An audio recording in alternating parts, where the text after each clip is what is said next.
Om Swastiastu. Assalamualaikum warahmatullahi wabarakatuh. Salam budaya, salam kebajikan, dan salam harmoni.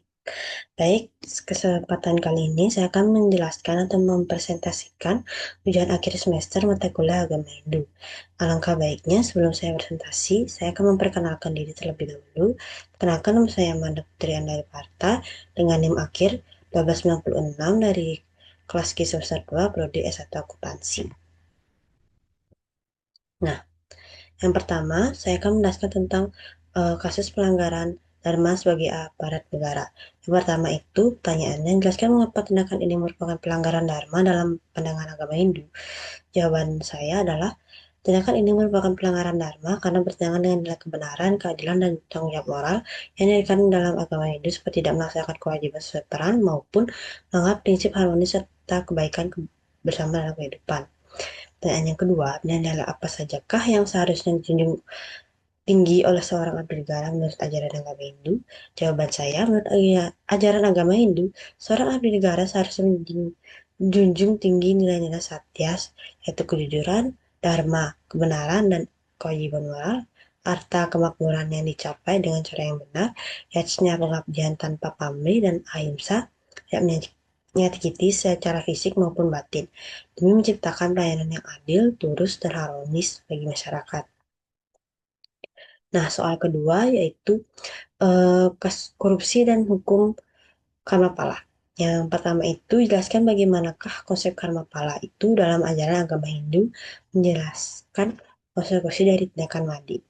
Nah, jawaban dari saya, konsep karma pala dalam Hindu menyatakan bahwa setiap tindakan akan menghasilkan akibat sesuai dengan sifatnya. Jika madi bertindak melanggar dharma seperti tidak jujur atau menyalahgunakan wewenang, maka ia akan menerima akibat buruk baik di kehidupan ini maupun selanjutnya. Nah, yang kedua, apa pesan moral dari konsep karma pala bagi pemimpin yang memiliki wewenang keuangan?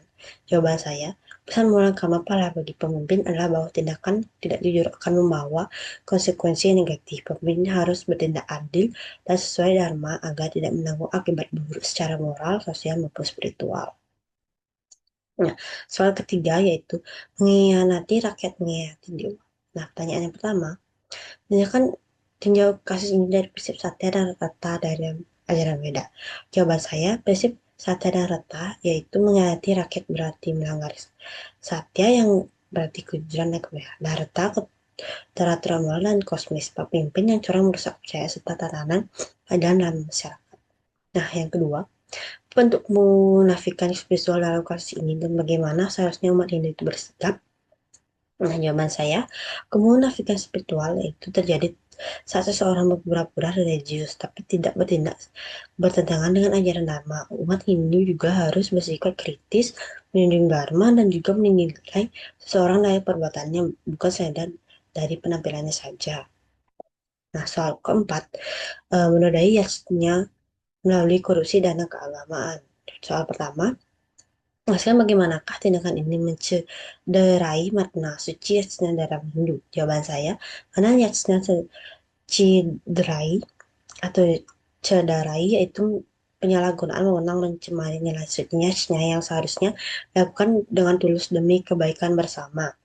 Tindakan egois ini merusak juga suatu makna pengadaan kepada Tuhan dan sesama maupun alam. Yang kedua, apa akibat spiritual dan sosial yang bisa timbul dari kasus ini dalam pandangan Hindu? Jawaban dari saya, akibat spiritual dan sosial, yaitu secara spiritual pelaku mendapatkan sebuah karma pala negatif karena melanggar dharma. Secara sosial, hal ini menimbulkan ketidakpercayaan, merusak moral, dan juga mengganggu keteraturan atau reta dalam masyarakat. Nah, ke yang kelima, pendidikan yang berkarakter berbasis ajaran Hindu. Yang pertama, soal pertama, bagaimanakah nilai Hindu dapat digunakan untuk menanamkan pendidikan anti korupsi sejak dini? Jawaban dari saya, pendidikan anti korupsi sejak dini yaitu nilai Hindu seperti Dharma yaitu kebenaran, Satya kejujuran, Ahimsa tidak menyakiti, dan Jasna pengabdian tulus bisa saja membentuk karakter anak yang jujur dan bertanggung jawab. Anak lahir bahwa korupsi adalah pelanggaran moral dan spiritual dengan akibat sesuai hukum dan karma pala. Yang kedua, sebutkan ajaran atau sloka dalam kitab Hindu yang bisa dijadikan pedoman dalam membentuk karakter jujur dan bersih dari korupsi.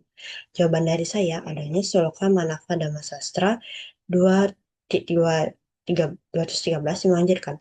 Berkatalah yang benar dan menyenangkan, jangan berkata benar tapi menyakitkan, dan jaga berkataan menyenangkan tetapi dusta. Inilah dharma yang abadi. Sloka ini dapat menekankan pentingnya adanya kejujuran yang disebut dengan kebiasaan sebagai dasar membentuk pribadi anti korupsi.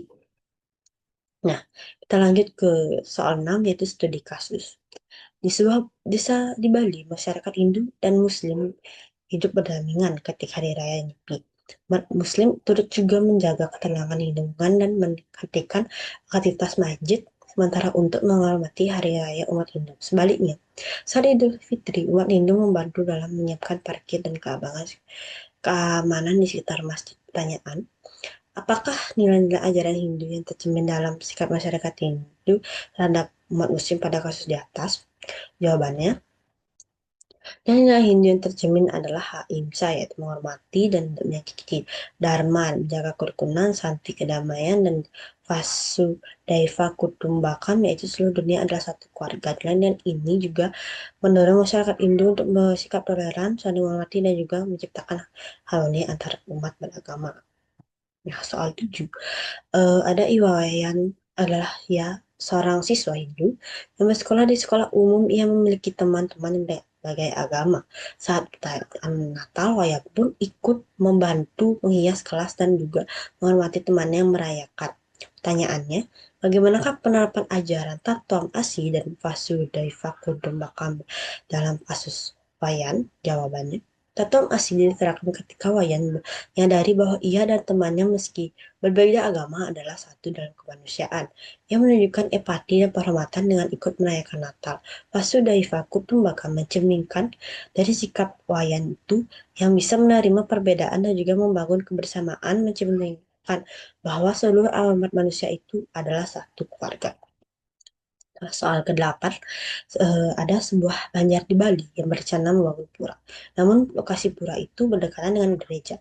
Warga Hindu dan juga Kristen berdialog dan akhirnya menyepakati jadwal kegiatan ibadah masing-masing agar tidak saling mengganggu. Pertanyaannya, apakah bentuk kerukunan beragama yang tercermin dalam studi kasus tersebut? Jawaban dari saya, bentuk kerukunan beragama yang tampak adalah toleransi dan dialog antar umat beragama. Warga Hindu dan juga Kristen saling juga menghormati dengan menyepakati jadwal ibadah agar tidak mengganggu satu sama lain. Kaitannya dengan Dharma, hal ini dicerminkan pelaksanaannya juga mengakibatkan adanya kewajiban moral untuk menjaga kebenaran, keadilan, dan juga keharmonisan sosial sesuai agama dan agama Hindu.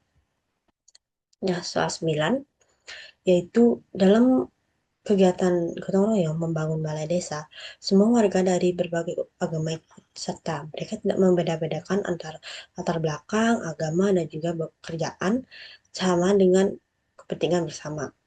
Nah, pertanyaannya, sebutkan ajaran agama Hindu yang mendasari sikap gotong royong dan kerja sama lintas agama. Jawaban dari saya, ajaran agama yang mendasari ini adalah seperti Seva yang merupakan pelayanan tanpa pamrih, Lokasa Mugraha yaitu menjaga keteraturan dan kesejahteraan masyarakat, dan Tatam Asi yaitu kesadaran bahwa membantu sesama adalah membantu diri sendiri. Nah, soal 10 yaitu dalam kegiatan Dharma Santi antar umat beragama, ada seorang tokoh agama Hindu menyampaikan pidato bahwa perbedaan agama tidak boleh menjadi pemisah antara agama lain dengan agama Hindu. Tetapi jembatan menuju perdamaian, ia mengutip sloka dari Weda tentang persatuan umat manusia. Pertanyaannya, apa pesan moral yang disampaikan dalam kasus di atas? Sebutkan sloka Weda atau ajaran Hindu yang relevan. Nah, jawaban dari saya, pesan moral yaitu perbedaan agama bukanlah penghalang, melainkan jembatan untuk membangun persatuan, toleransi, dan perdamaian. Saling hormati dan juga menjunjung dengan kemanusiaan adalah kunci ciptakan harmoni sosial, dan juga sloka yang beda yang relevan ialah Eka Sanviva Baduda Vadanti. Nah, soal 11, yaitu I Gusti Ngurah adalah beliau seorang PNS beragama Hindu. Selalu mulai harinya dengan sembahyang sebelum bekerja di tempat kerja. Ia dikenal disiplin, jujur, dan tidak pernah menyalahgunakan wewenang. Ia juga aktif mengikuti kegiatan sosial, kemasyarakatan, dan menjaga hubungan baik dengan sesama rekan lintas agama. Pertanyaannya, jelaskan bagaimanakah Gusti Ngurah itu telah menjalankan dharma agama dan dharma negara dalam kehidupan sehari-hari? Jawaban dari saya, Gusti Ngurah dapat menjalankan dharma agama dengan rutin sembahyang dan hidup sesuai nilai Hindu. Ia juga menjalankan dharma negara sebagai PNS yang jujur, disiplin, dan bertanggung jawab. Selain itu, ia aktif dalam kegiatan sosial dan juga menjaga kerukunan antar agama yang dapat menunjukkan adanya komitmen terhadap harmoni sosial dan juga kewajiban masyarakat.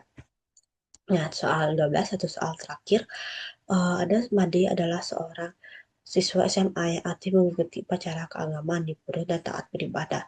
Di sekolah, ia juga rajin belajar mengikuti upacara bendera dan hikmat, serta terlibat dalam kegiatan mahasiswa seperti lintas agama yang diadakan OSIS. Pertanyaannya, analisislah sikap Made berdasarkan konsep keseimbangan antara pelaksanaan dharma agama dan juga dharma negara dan ajaran agama Hindu.